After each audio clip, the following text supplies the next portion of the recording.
দুনিয়াতে আল্লাহ প্রত্যেকবার কইছে আমি গফুর, আমি রাহিম, আমি গফুর, আমি রাহিম, ক্ষমাশীল, দয়াবান। আজকে যখন বিচারের টাইম হইছে হাসরের ময়দানে, অহন কয় কি লিল্লাহিল ওয়াহিদিল কাহ্হার। হায় হায়, শব্দই বদলাইলেন মালিক, আল্লাহ বদলাই ফেলছে শব্দ। আজকে আমি শুধু রহমান আর রাহিম, গফুর না বান্দা, আজকে আমি মহাপরাক্রমশালী। আজ আমি দেখাবো তোরে আমি কি করতে পারি।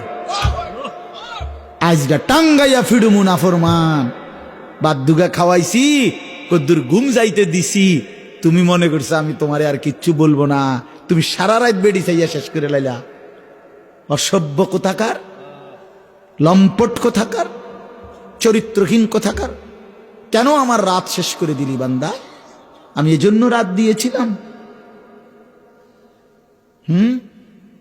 365 দিনে কোনদিন ফজরের নামাজ পড়লি না বেঈমান?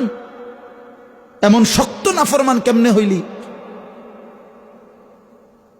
এত বড় বেঈমান কেমনে হইলি নাফরমান?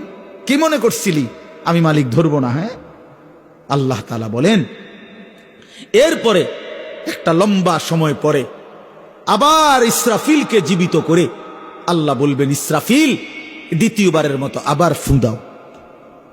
দ্বিতীয়বারের মতো ইসরাফিল আবার ফু দিবে। এবার আবার জমিনের মধ্যে ভূমিকম্প শুরু হবে।